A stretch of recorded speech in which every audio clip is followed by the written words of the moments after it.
Καλησπέρα σε όλους. Άνοιξη του 2010, η Ρωμαιοκαθολική Εκκλησία συγκλονίζεται από τις αποκαλύψεις σε παγκόσμιο επίπεδο για χιλιάδες υποθέσεις σεξουαλικής κακοποίησης με πρωταγωνιστές καθολικούς ιερείς. Την ώρα που η διεθνής κοινή γνώμη παρακολουθεί σοκαρισμένη τη διστακτικότητα του Βατικανού να αναγνωρίσει αυτή την εφιαλτική πραγματικότητα, στην Ιρλανδία χιλιάδες φωνές μιλούν για δικαίωση και για μια πρωτοφανή συγκάλυψη που πηγαίνει πολλά χρόνια πίσω έως το 1917.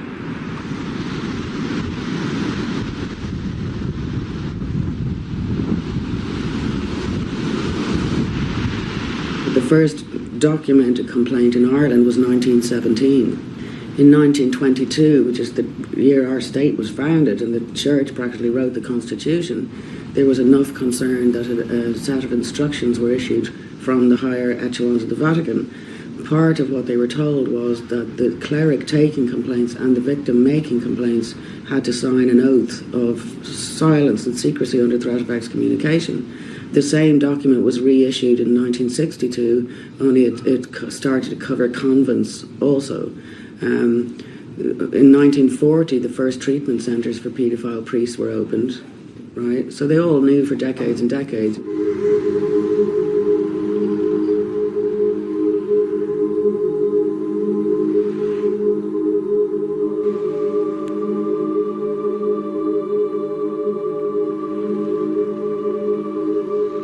If you knew that you had any association with the rape of a child or the cover-up of a rape of a child, how could you live with yourself? You couldn't live with yourself.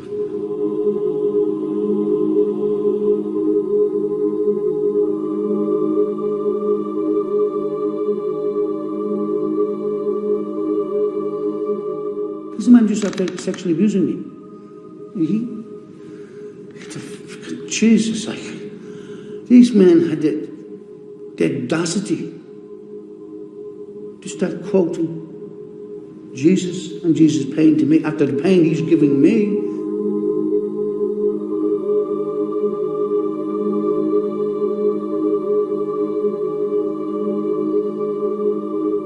He was trying to put his hands around my private area, and then once he realised that I wasn't saying anything or doing anything or responding, then over a period of time he just became more comfortable doing that.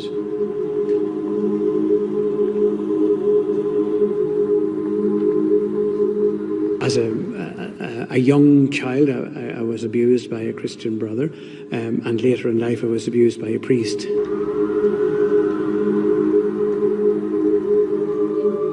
I went to talk to a priest in my parish, and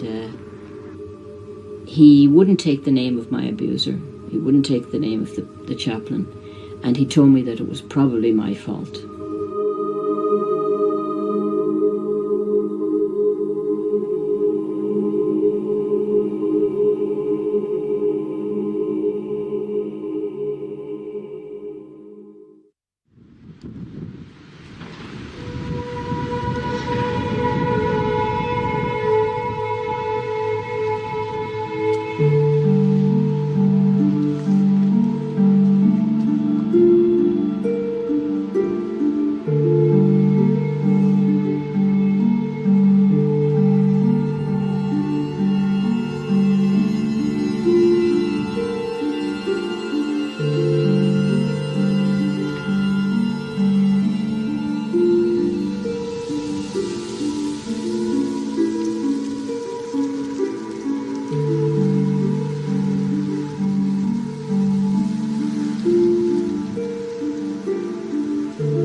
Until the philosophy which holds one race superior and another inferior. Had you planned it to do that on camera, or was it something that... No, I planned it. Yeah. Well, to me it was great because I was able to stand up and say who I am and what I represent, and that I'm not a pop star. I wasn't in music so that I could be a pop star. I wasn't attracted to music so I could be a pop star. I was attracted to music so I could stand for what I believe in. We have confidence in the victory of good over evil.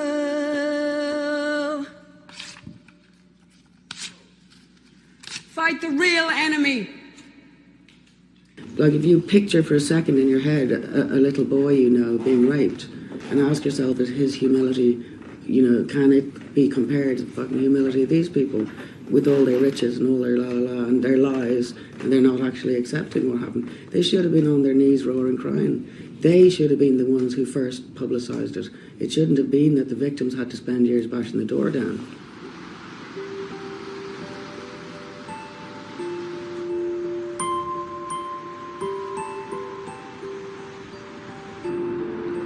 I grew up in Dublin, in a working class area, and a nice part of Dublin, and I was living at home obviously, and I always wanted to be a priest from a very young age, and the obvious thing to do at a young age in Dublin for boys was to become an altar boy, and I would have been about 9 or 10, and then Father Payne, he didn't wear black at all, and he only wore his collar occasionally.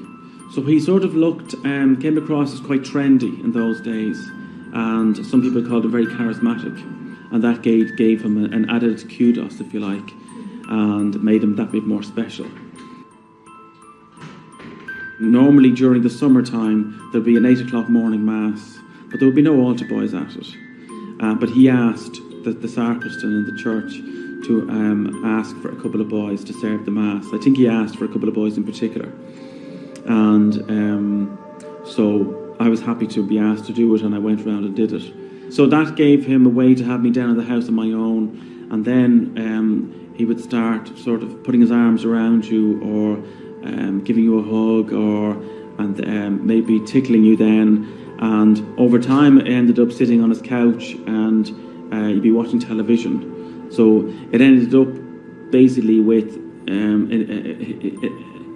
he was very surreptitiously trying to put his hands around my private areas. So what I decided to do as a child was just to focus, regardless of what Father Payne was doing to me, was just to focus on the television.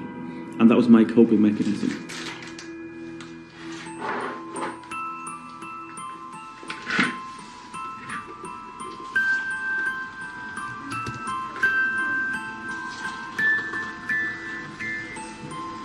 I was born in Dublin, grew up in Dublin. I had one brother, an older brother, and my mum and dad, and my father's parents. We grew up all together in the one house, very happy as a child. Went to school, and I enjoyed school.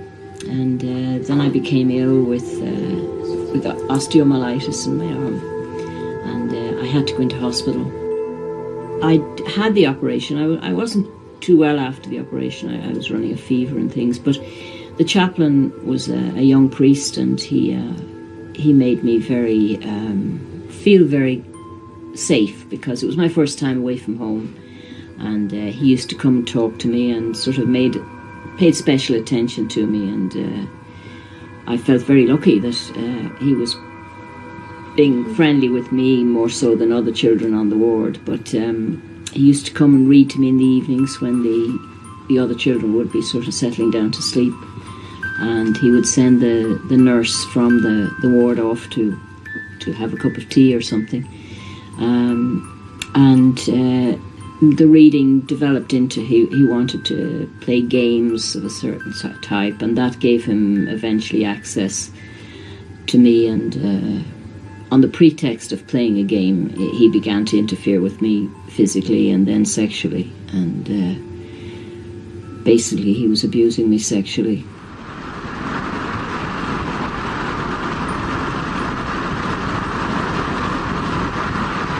This place, Dangan, it was like Devil's Island. That's what it was like. And because your parents couldn't come and visit you, the brothers who ran the place, the priests, you had to do whatever they said. And you lived at their permission. You breathed at their permission. They controlled you. They did everything they wanted to do to you. These were evil people. These were evil times. Many of the children who were here were only orphans. No mother, no father. But in my case, because my brother and somebody stole some chocolate and gave me the chocolate, I was sent here for 2 years. But it wasn't just 2 years here. It was 2 years of sexual abuse, physical abuse, and emotional abuse.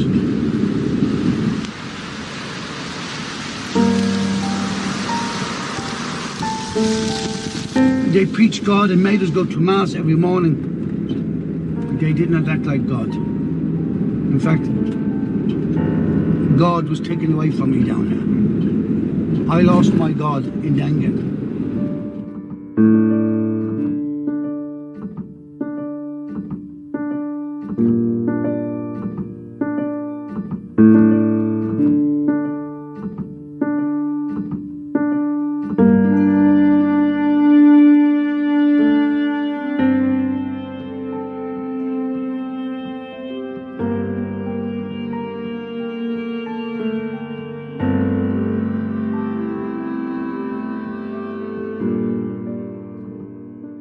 I find it traumatic coming back here.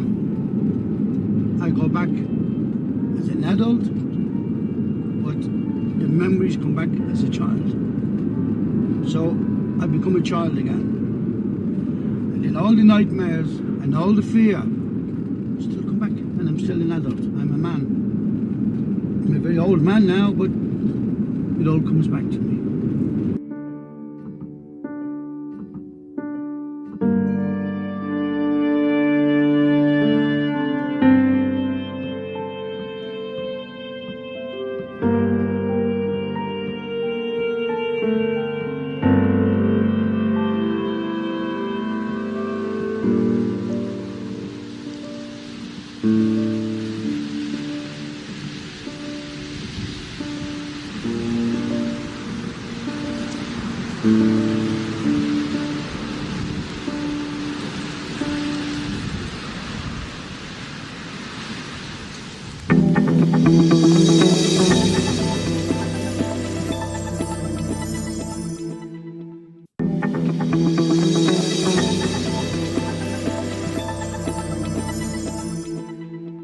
Μέχρι πρόσφατα, τα εκκλησιαστικά τάγματα στην Ιρλανδία και οι επισκοπές της χώρας αρνούνταν να συνεργαστούν για την διερεύνηση αυτών των καταγγελιών. Μέλη των ταγμάτων και κληρικοί δεν ήθελαν να ακούσουν τις μαρτυρίες των θυμάτων, δεν αναγνώριζαν καν τα ίδια τα θύματα. Από την άλλη, η αστυνομία, οι εισαγγελικές αρχές, οι Ιρλανδοί πολιτικοί έκλειναν τα μάτια επί δεκαετίες σε αυτό το πρωτοφανές σκάνδαλο που το 1994 θα έρχινε την κυβέρνηση της χώρας.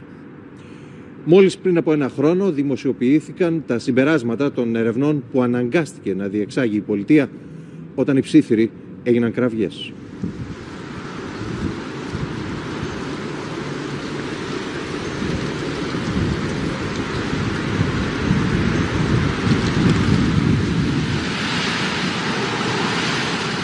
I was crossing there, and he said, "Come." And I said, "What?" He said, "You shouldn't be out on your own." I said, "I was sent." "Oh, you weren't. Come in here." So he put me in there and he beat me.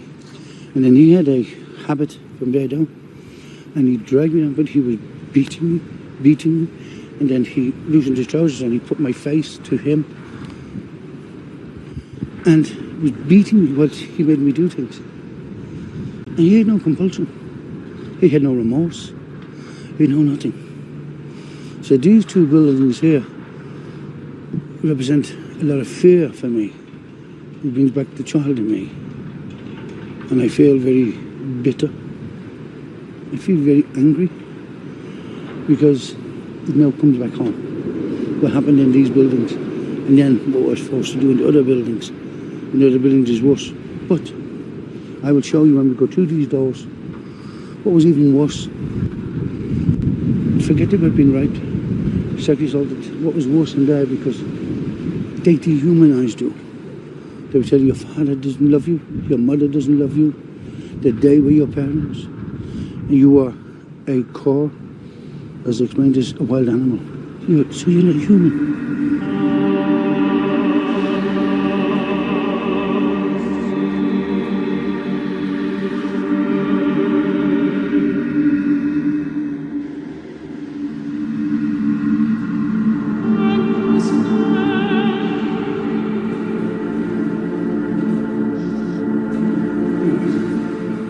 This is where you come in at night and go upstairs, the dormitories. But this is the worst part of the lot, here to here and back. Because when you went up at night, you'd be terrified.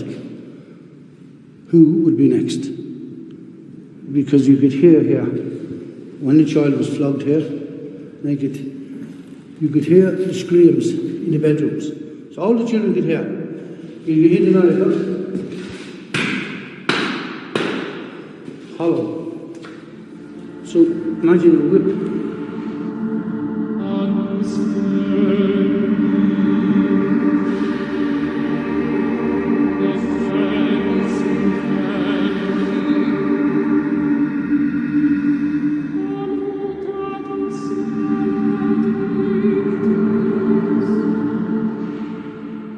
I was upstairs and I heard Ashmore. He said, who was going to escape with you?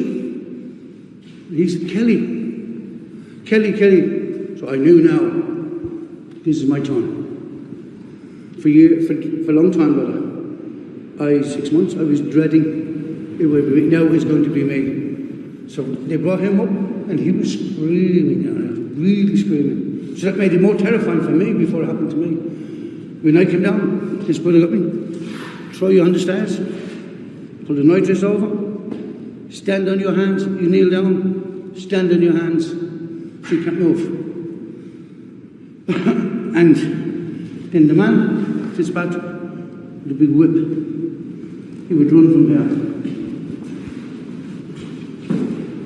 And run like that.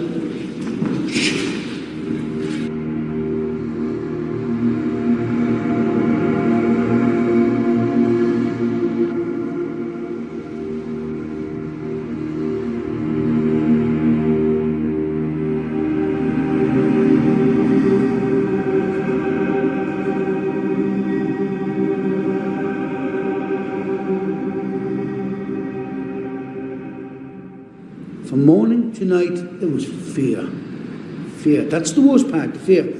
Not the beatings, not the rape, the sexual assault. The fear that it will happen. Fear.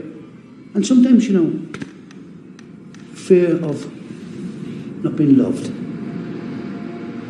You weren't cherished, but you would try to be cherished. You would actually then try to be cherished by them. So you believed you wanted to be nice to the master. So he wouldn't hit you, but he'd give you treats.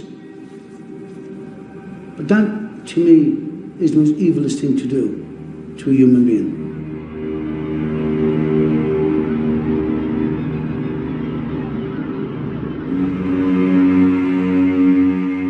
It was at its height in the 1950s. You had about between 7,000 and 8,000 children within the industrial school system at any one time. Overall, you've had 150,000 children go through that, and they set out to break them, and they did very successfully through vicious emotional, psychological and physical abuse. And then on top of that, you had sadistic sexual abuse. So we had a pretty grotesquely dysfunctional society, and children suffered savagely as a result of it. You had an extraordinary situation where you had this complete aberration at the heart of a society that kind of did believe that it was the holiest. We did believe we were the holiest people in the whole world, that we were the most Catholic, we were the most Christian, we were the Pope's favourite people. No other country was as Catholic as we were. We were 99% Catholic, and God help the 1% who weren't. We kind of did, and we were the land of saints and scholars, and we sort of did believe that. Στην Ιρλανδία, η παρουσία της Καθολικής Εκκλησίας Καθόρισε την εθνική ταυτότητα, διαμόρφωσε το εκπαιδευτικό σύστημα, συνέβαλε στη δημιουργία της καθολικής μεσαίας τάξης. Τον 20ο αιώνα και μετά την ανεξαρτησία της χώρας, το 1922, η καθολική ηθική κοινωνία έγινε η Ιρλανδική κοινωνία. Τότε η πολιτεία αποφάσισε να επιδοτήσει την Εκκλησία και να της παραχωρήσει την ευθύνη κυρίως στους τομείς της εκπαίδευσης και της υγείας. For those decades in Ireland, you really didn't touch the Catholic Church. The Catholic Church were an immense power in the land, and I mean, I've compared it. I suppose the closest thing really is that you could look at, and it's not too extreme a comparison, is to the Taliban and to that sort of religious control, moral control of a society. Η Μέρι Ράφτερη είναι η δημιουργός 2 ντοκιμαντέρ που έσπασαν τον κύκλο της σιωπής στην Ιρλανδία. Το 2002 αποκάλυψε τα περιστατικά σεξουαλικής κακοποίησης που συγκάλυπτε για χρόνια το Ιρλανδικό κράτος και η Αρχιεπισκοπή του Δουβλίνου. 3 χρόνια νωρίτερα, το 1999, έφερε στο φως τις κτηνοδείες των εκκλησιαστικών ταγμάτων της Καθολικής Εκκλησίας σε αναμορφωτήρια, ορφανοτροφία και εκπαιδευτικά ιδρύματα. These institutions where so many thousands of children were abused were in every little town. They were in every town around the country. Everybody knew about them, but people didn't ask any questions. They couldn't sort of deal with the enormity of what it is they might suspect.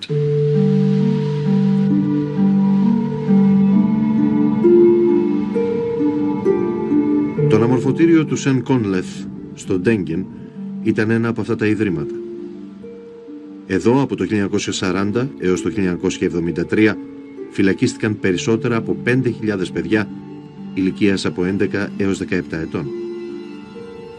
Το ίδρυμα διοικούσαν τα μέλη του χριστιανικού τάγματος των αφιερωμένων στην Άσπηλη Μαρία. Ο Τζον Κέλλη, πρόεδρος σήμερα της οργάνωσης παιδιών που επέζησαν από κακοποίηση, στάλθηκε σε αυτό το κολαστήριο για 2 χρόνια. Ήταν μόλις 12 ετών. Because I can still see him bearing down right on, precise, and going for parts of the body that would hurt. So I came in, and I was so shocked. Now I realised, what is this place? I'd never seen that. I'd never seen such violence before, and it wasn't ordinary violence. Passed out because he was so tired hitting this child. This was a big man. He used to do weights, and he'd have a ball sometimes. He used to call it for playing handball, and he'd squeeze these in his hands like that for his muscles. And then he used me as an excuse for being wet and dirty to get me into the shower. Well, something else happened. Very sinister, very bad. And when I was bleeding and when I was blood coming from me and I was crying in pain, this was the man. He said to me, Christ gave me a whack. Whoosh, back of his hand like that. He said, Christ died for you, you little that word, animal. Christ died for you, and you sit there crying and in pain. He talked about nails in Christ's hands. This man just started sexually abusing me. Jesus, like, these men had the audacity to start quoting Jesus and Jesus' pain to me after the pain he's giving me, and then told me I must shut up.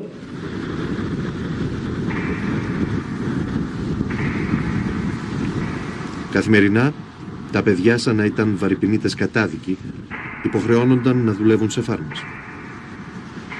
Η διοίκηση του Ιδρύματος πωλούσε τα αγροτικά προϊόντα στην τοπική αγορά και συγκέντρωνε χρήματα. Το Ντέγγεν ήταν στην πραγματικότητα μια φυλακή καταναγκαστικών έργων. Ένα στρατόπεδο τύπου Auschwitz στο ολοκαύτωμα του καθολικισμού. Οι νεαροί κρατούμενοι μπορεί να μην είχαν στολές, αλλά είχαν αριθμούς. Ο Κέλλη ήταν ο αριθμός 253. Now, every item of your clothes, you would have a jacket, small jacket, insufficient to protect you, A number, your number. Your shirt, your number. Your vest, undervest, your number. Your underpants, your vest. Trousers, your number. Your socks, your number. Your boots, your number.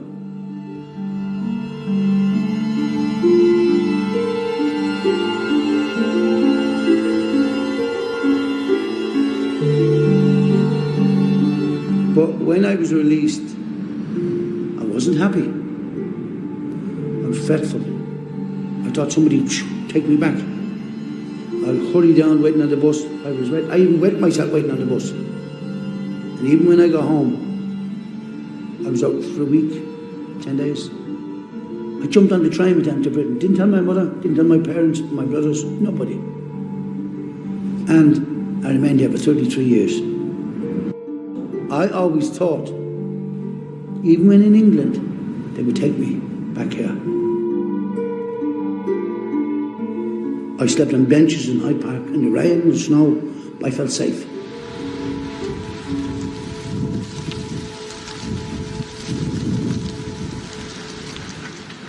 I was very confused. I was very, very confused and began to feel there was something wrong with me that was making it all happen. I didn't say it to anybody because I suppose after it had happened a couple of times I thought that what he's doing is wrong, but I felt very ashamed and it just... I didn't want anybody to know really that this was happening to me.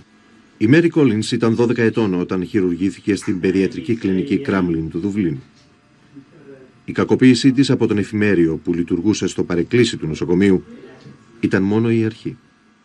He took photographs of me as part of the abuse, and that was probably the worst part of the abuse because I felt so degraded, and I wouldn't have had those words then, but I just felt dreadful.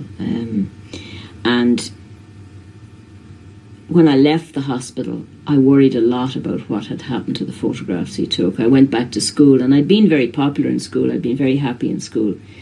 But I went back to school, and I was just so scared and frightened that the other girls would know.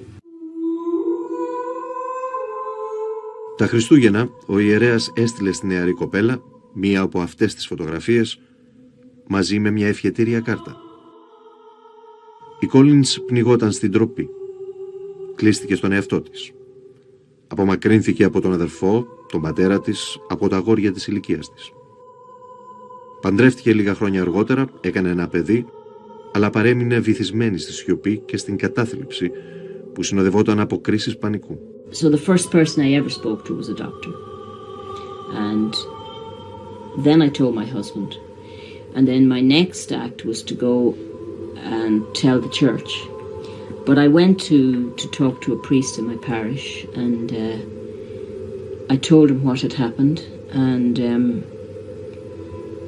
he wouldn't take the name of my abuser. He wouldn't take the name of the chaplain, and he told me that it was probably my fault. And he told me that I could forget about it now because I was forgiven. I was so distraught, I just couldn't speak to anybody again. I just stopped. I wouldn't talk to anybody, and it was another 10 years before I spoke about it again.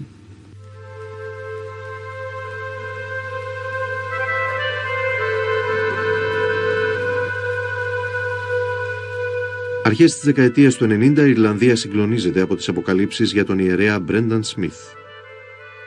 Ο Σμιθ κακοποιούσε παιδιά στην Ιρλανδία, τη Σκωτία και τις Ηνωμένες Πολιτείες επί 40 χρόνια. Η Ιρλανδική Καθολική Εκκλησία απλώς τον μετέθεται από τη μία ενορία στην άλλη. Ο δημοσιογράφος των Irish Times, Πάτσι Μαγκάρι, θυμάται. He was originally detained in Northern Ireland in 1993 and jailed there. He was then extradited down to the Republic of Ireland in 1998 and jailed here and died within a month of being sentenced to, I think it was 12 years here at that time. And it caused quite a sensation at the time that he had gone on abusing children for so long, and that the response of the church authorities was simply to move him every time there was a complaint. And in fact, that scandal was of such a degree that later that year it brought down a government in 1994 because it was alleged that the Attorney General's office hadn't handled requests for his extradition to Northern Ireland satisfactorily. Εκείνη την περίοδο η Μέρι Κόλινς βρήκε το θάρρος να μιλήσει ξανά για το δικό της εφιάλτη, για τον πατέρα Πολ. Αυτή τη φορά πήγε στην Αρχιεπισκοπή του Δουβλίνου, αλλά και στην αστυνομία. I found out that he was in a parish, he was looking after children, he was at that point still active and still in a position of trust with children. And I tried to get the Archbishop of Dublin, who was Archbishop Connell at the time, I asked him to have him removed from his parish, and he wouldn't. The priest admitted that he had abused me, so his superiors knew he was guilty, but they still wouldn't cooperate with the police.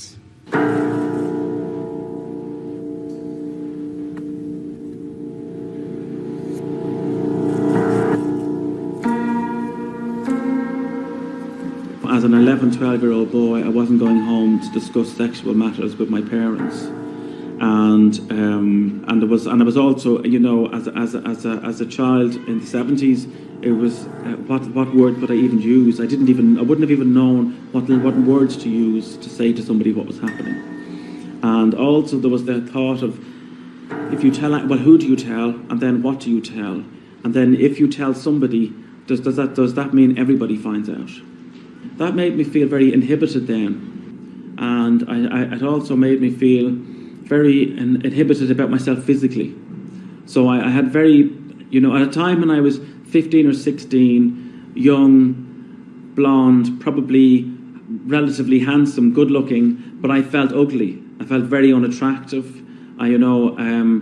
I just, you know, I covered myself up. I wore black all the time.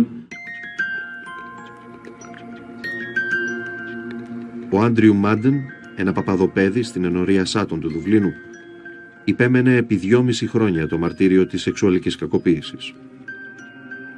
Ο ιερέας Ιβαν Πέιν εκμεταλλευόταν τη σιωπή, τη σύγχυση και την τροπή του παιδιού.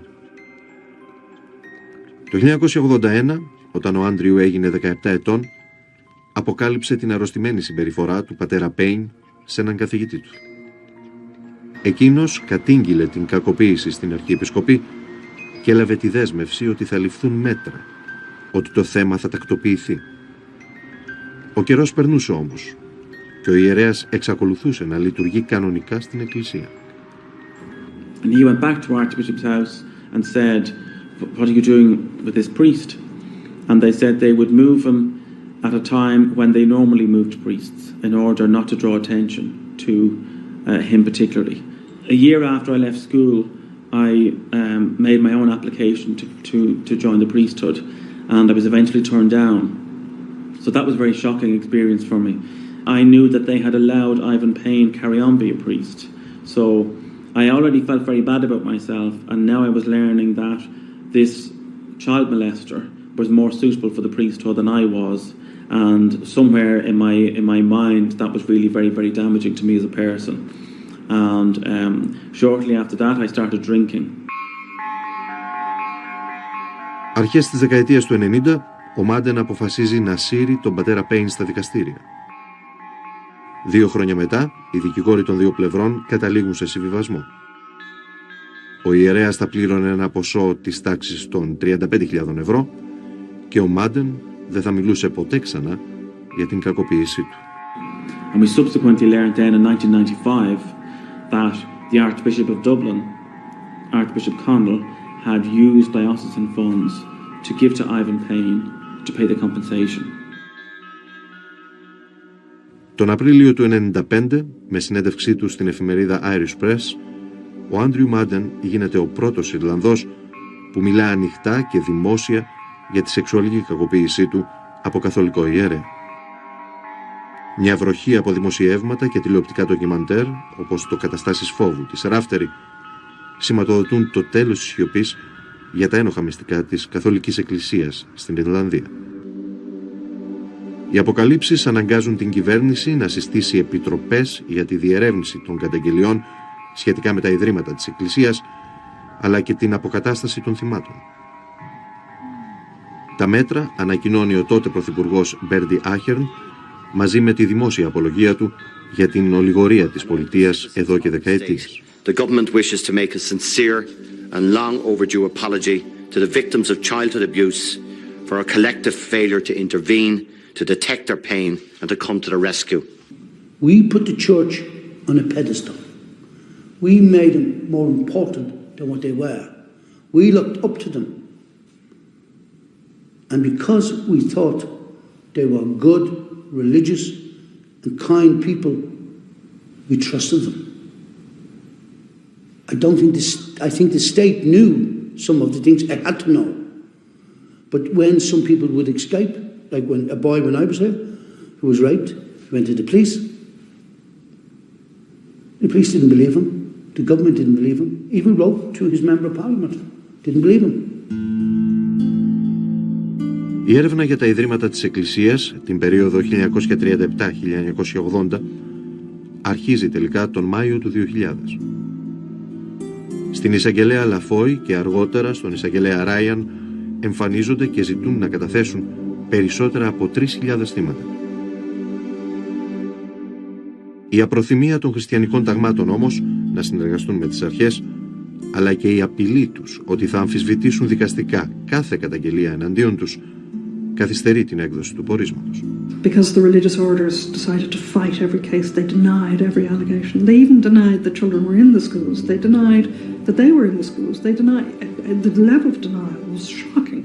This is what they threatened, unless they got their way, which was that nobody would be named, and crucially no dead brothers would be named, no living brothers would be named, nobody. Οι αρχές δέχθηκαν τον εκβιασμό προκειμένου να προχωρήσει η διαδικασία. Χρειάστηκαν 9 ολόκληρα χρόνια για να ολοκληρωθεί η γνωστή και ως αναφορά Ράιν. Όταν δόθηκε στη δημοσιότητα τον Μάιο του 2009, τα ονόματα των ιερέων, των μοναχών και των αδελφών που είχαν κακοποιήσει παιδιά είχαν αντικατασταθεί με ψευδόνυμα. This document, this inquiry, vindicates what victims had said. It mentions where children were raped and brutally abused. And victims will feel vindicated by that. That will give them some comfort. However, this report's conclusions go very, very, very short on what the expectations of the victims wanted.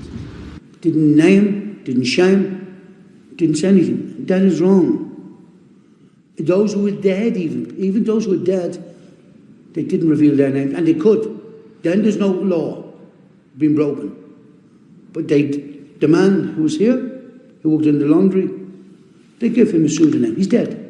He died in prison. Why not mention his name? I can say it. His name is Brother Gallagher. They call him Brother Raymond. They call him something else. All these people have different names. Not to identify. Why? Oh, they say to protect his family. What about my family?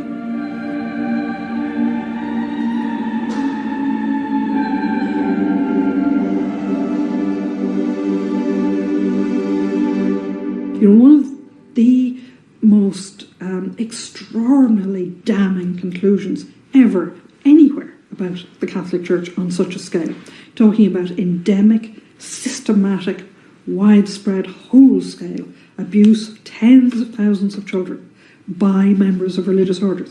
And the Vatican is completely silent on this.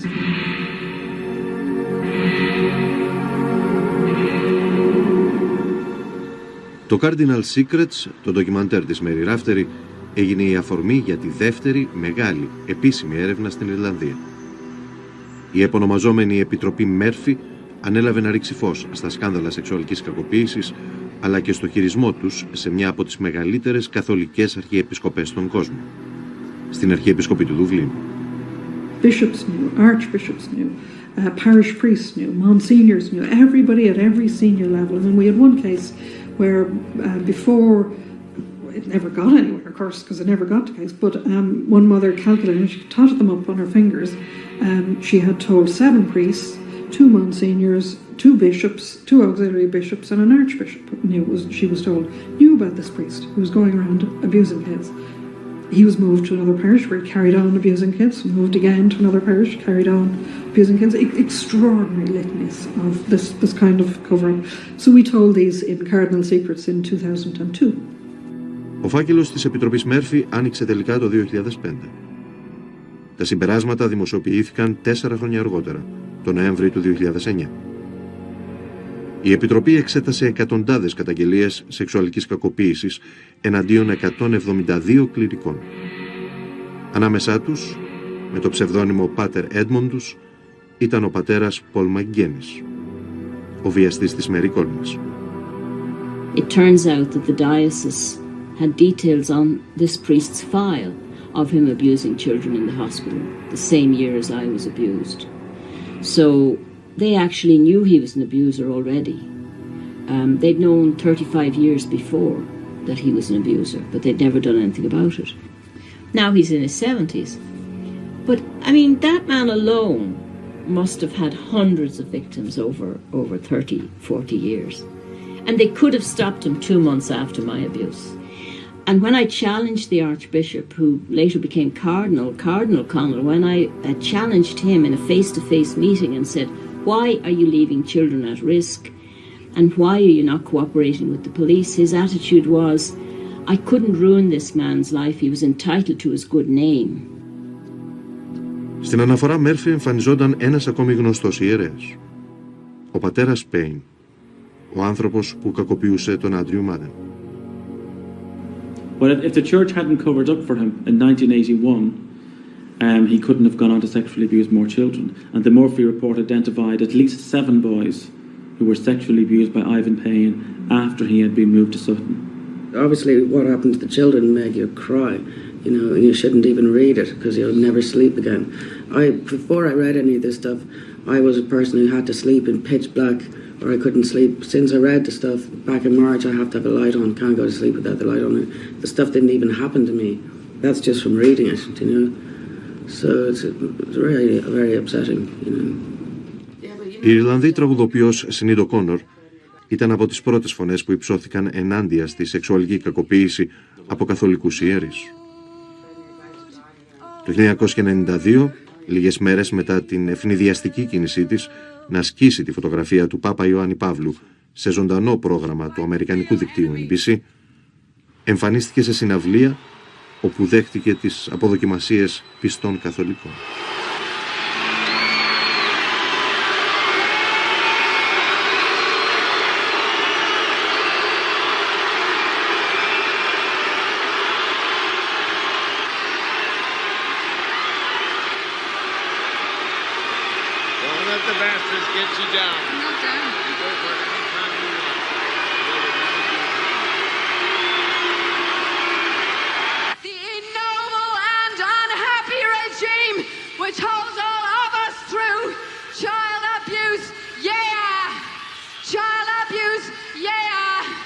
Subhuman bondage has been toppled, utterly destroyed.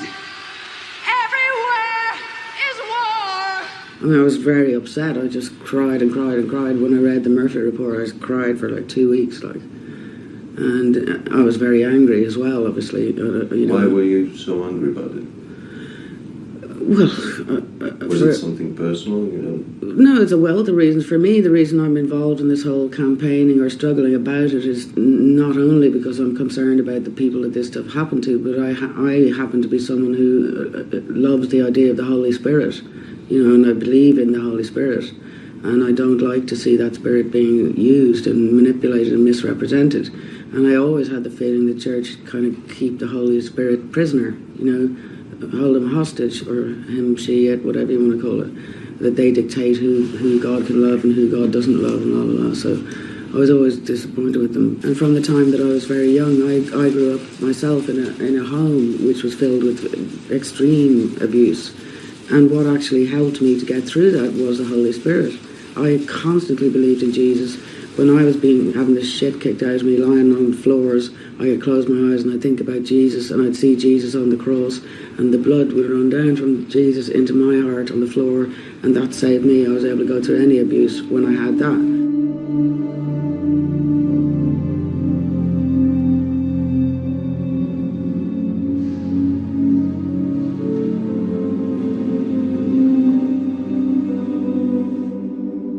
Ένα από τα πιο τραγικά στοιχεία της αναφοράς Μέρφυ είναι η αποκάλυψη ότι το 1987 σχεδόν κάθε επισκοπή της Ιρλανδίας ζήτησε τη συνδρομή μιας ασφαλιστικής εταιρείας που ήλεγχε η Εκκλησία, της Church in General. Αιτία ήταν το κύμα καταγγελιών για σεξουαλικές κακοποίησεις που εκείνη την εποχή ερχόταν από τις Ηνωμένες Πολιτείες. So they insured themselves against compensation claims. What they didn't do was they didn't change their policy of moving priests from parish to parish once they were accused of abuse. They didn't change their policy of refusing to tell the civil authorities and the police about them so that they could be put in jail. They didn't change their policy of constantly denying to the child victims and their parents that anything was wrong. I mean, what parents and children met was a wall of denial, and so, they were told in Ireland and everywhere else in the world, "You're liars. You're making this up. This is not true. No priest would ever do this." Power. It is, it was a Catholic historian in the 19th century, a British English Catholic historian, Lord Acton, who coined the phrase, "Power corrupts. Absolute power corrupts absolutely." The Catholic Church had absolute power in this island, certainly in the Republic, in this state. They ignored church law, they ignored state law. They could do what they liked, and they did what they liked. They brushed under the carpet, moved these guys around to protect the reputation of the institution and its resources and its assets and its most important people, the priests.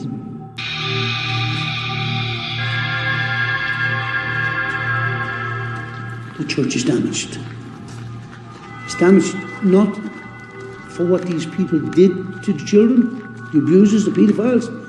The church is damaged because the cardinals, the bishops, the Pope does not accept responsibility that they got it wrong. So I think it'll be over when these people admit that they lied, when they admit that they're now trying to cover up the cover-up, when they turn themselves into the police and asked to be prosecuted, every one of them from the Pope down. They all knew, they all covered up, they didn't give a damn about rape of children. And I don't like, say, when people say abuse, that waters down what we're actually talking about here. And it's a horrible image to think of, but just imagine some small boy that you know, or a boy of any age, being raped by anyone, never mind that it's a priest. Οι απόψεις της Sinead O Connor ακούγονται υπερβολικές ορισμένες φορές, αλλά είναι οι απόψεις του καλλιτέχνη, απόψεις χρήσιμες για την ευαισθητοποίηση μιας κοινωνίας απέναντι σε τέτοιου είδους περιστατικά, που σε κάθε περίπτωση δεν χαρακτηρίζουν το σύνολο της Καθολικής Εκκλησίας και του δόγματος. Οι πιο ψύχρεμες επικριτικές φωνές ακούγονται από το εσωτερικό της Ιρλανδικής Εκκλησίας. Ο Άντριου Φέιγκαν, εκπρόσωπος της Αρχιεπισκοπής του Δουβλίνου και της Υπηρεσίας για την Προστασία Παιδιών που ιδρύθηκε το 2003, παραδέχεται τα σφάλματα του παρελθόντος και το Γολγοθά που έχουν τώρα μπροστά τους πιστή και Εκκλησία. I suppose, and this is something that the Murphy report has highlighted, there was the concern for the reputation of the church and a sense that, you know, if we could somehow deal with these matters without making too big a deal of it, well, so much the better. That was clearly a mistake. I think that the impact of the Murphy report has been huge, not just for people who've experienced abuse, but for the church generally. The revelations have been so horrific and so extensive that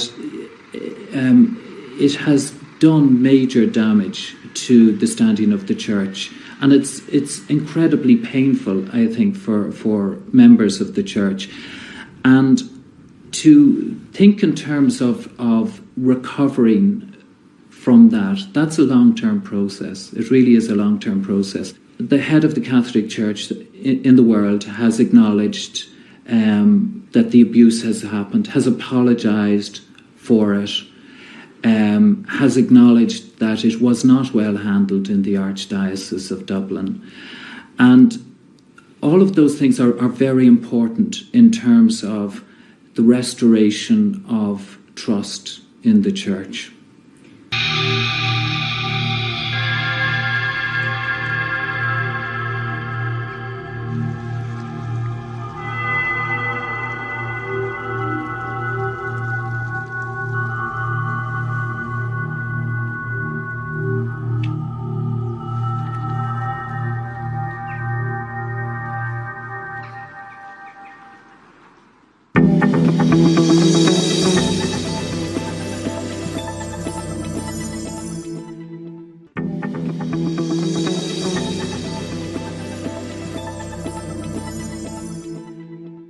Ήταν τέτοια η προσπάθεια της Ιρλανδικής Καθολικής Εκκλησίας να αποποιηθεί τις ευθύνες της για τα σκάνδαλα σεξουαλικής κακοποίησης, που το 2000 συνέταξε μια αναφορά για τις κακοποίησεις σε ολόκληρη την Ιρλανδία. Σκοπός αυτής της αναφοράς ήταν να καταδείξει ότι οι κακοποίησεις δεν είναι μόνο πρόβλημα της Καθολικής Εκκλησίας, αλλά της ίδιας της Ιρλανδικής κοινωνίας στο σύνολό της. Το ερώτημα είναι τι γνώριζε και τι έκανε όλα αυτά τα χρόνια η Αγία Έδρα. Η συνάντηση των Ιρλανδών Επισκόπων με τον Ποντίφικα, η αποστολή 4 καρδιναλίων στο Δουβλίνο και η επιστολή με τη συγγνώμη του ίδιου του Πάπα προς τους καθολικούς της Ιρλανδίας είναι δύσκολο να δώσουν απαντήσεις στις καταγγελίες των θυμάτων για συγκάλυψη, την ώρα μάλιστα που συνεχίζονται οι αποκαλύψεις για το ρόλο του Βατικανού στην τραγωδία της Ιρλανδίας.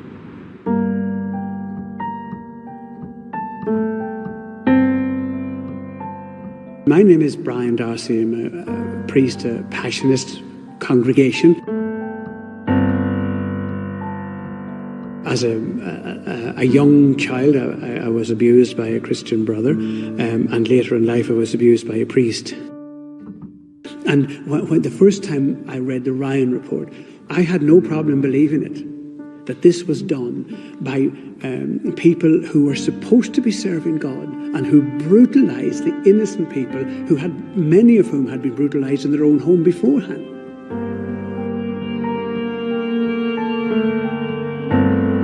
The Ryan report indicated that people who had given their entire lives at the service of God had in fact, on the one hand, abused children, and on the other hand, which is just as evil, people who knew that that happened did nothing to stop it and sometimes encouraged the activity of it.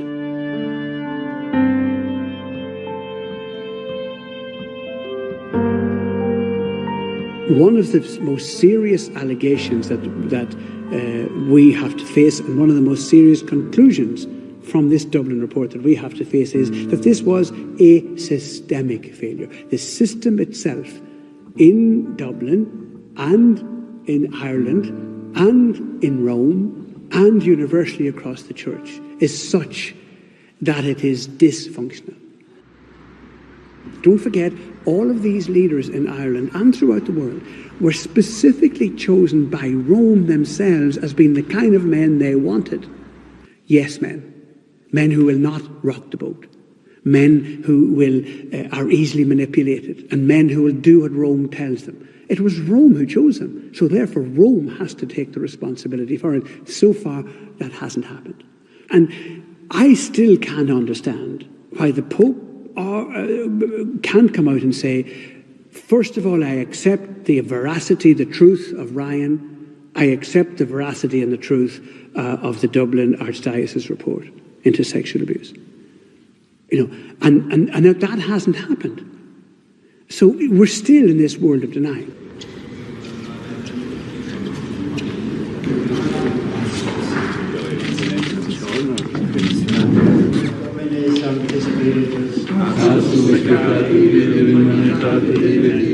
As you know, in recent months the Church in Ireland has been severely shaken as a result of the child abuse crisis. As a sign of my deep concern, I have written a pastoral letter dealing with this painful situation. Ένα μήνα μετά την πρόσκληση των Ιρλανδών Επισκόπων στο Βατικανό, ο Πάπας Βενέδικτος ανακοινώνει την αποστολή μιας επιτροπής 4 καρδιναλίων σε επισκοπές της Ιρλανδίας. Η λεγόμενη αποστολική επίσκεψη σκοπεύει να ερευνήσει σε βάθος, για λογαριασμό της Αγίας Έδρας, τα ζητήματα που έχουν προκύψει από τις καταγγελίες εναντίον της Εκκλησίας. Ο Ποντίφικας ανακοινώνει την αποστολική επίσκεψη σε μια ανοιχτή επιστολή προς όλους τους καθολικούς της Ιρλανδίας, στην οποία πρωτίστως ζητά συγγνώμη. Η επιστολή διαβάζεται την Κυριακή των Βαΐων σε όλες τις εκκλησίες.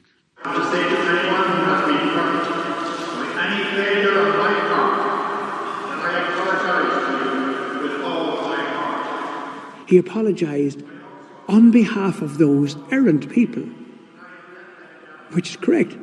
But he made no apology for the errancy of the system over which he presides. And whereas that's the point that everybody was waiting for. he didn't accept that it was systemic failure. So I think that his letter was good, and probably as good as could come at the time, but there's much more to come. And I dread the thoughts of what a visitation is going to do, because I really, from visitations across the world, the result usually is a reimposition of Rome and blaming gay people and seminaries and lax theologians and women people, and it'll blame everybody else for this laxity. That's not what's going to happen. That's not what happened there in the church. The Irish church was ruined by clerics who were appointed by Rome to rule it.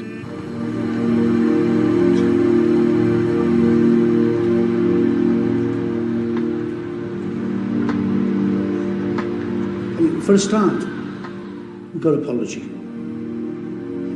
It took 300 years after Galileo's death before he got an apology.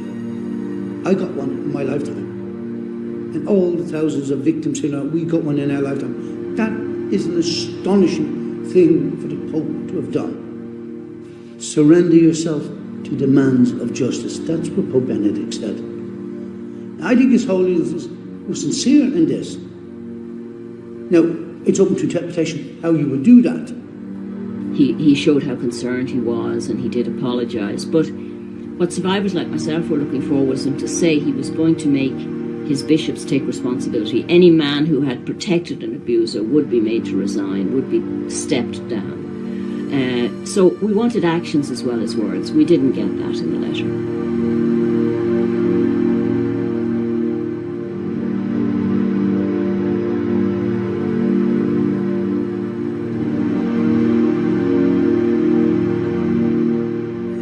I was angry about the Pope's letter because it just was insult after insult to our intelligence. It was a study in the art of lying. It was pure lying. He starts with a lie. Oh, I'm concerned to have heard, I'm as concerned as you to have heard these things, as if he only bloody just heard it when we did. They knew about it decades ago, And then to have a Pope come along and say, well, it's because you didn't really believe enough in God that all of this happened to you. Really makes people say, what is he talking about? This has no relevance to us. Like, he doesn't get it. He doesn't really understand it. I don't know if it's fair for anybody to criticise Pope Benedict for not understanding the full thing. I mean, I lived in the middle of Ireland and I didn't understand it. And didn't understand that it was such a huge problem. What you can expect better leadership from is when you find out the truth, not to accept it. And there's been a real sharp hesitancy, not really from Pope Benedict himself, but from the organisation of which he is the head, to accept the truth. A crime is a crime. The problem with the church was that they confused crime with sin. And they thought they could help and forgive sin, forgetting that crime was something else. We can't undo it. We can't make up for it. We can't compensate for it. We can make efforts at all of those things. But eventually, we can't sort of set up a system to help survivors and walk away as if it never happened and say, well, we've done everything. What do you want us to do now?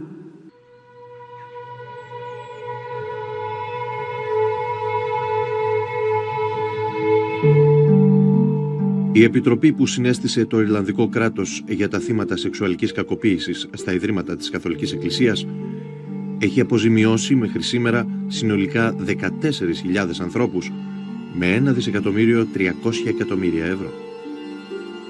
Η Εκκλησία, επικαλούμενη τα άδεια ταμεία της, έδωσε μόνο 120 εκατομμύρια ευρώ, δηλαδή λιγότερο από το 10% του συνολικού ποσού. Το 90% των αποζημιώσεων για τις σεξουαλικές κακοποίησεις στα χριστιανικά ιδρύματα πλήρωσαν οι Ιρλανδοί φορολογούμενοι. The present Bishop of Ferns came out and stated, not asked, but stated that we, the Irish people, have a God-given duty to help the church to pay their compensation to the victims and to pay the church's legal fees, right? Now that shows you, again, they don't give a shit. They're laughing at us. They think we're idiots, and they think that we will never understand that we deserve better. I I'm still angry with the church itself in that they are trying to portray this whole child abuse issue as some sort of a conspiracy against the church that's being led by the media, and that it's all an anti-church issue. They don't seem to take responsibility for the fact that it would not have happened if the leadership of the church had behaved as they should have done and had not protected abusers.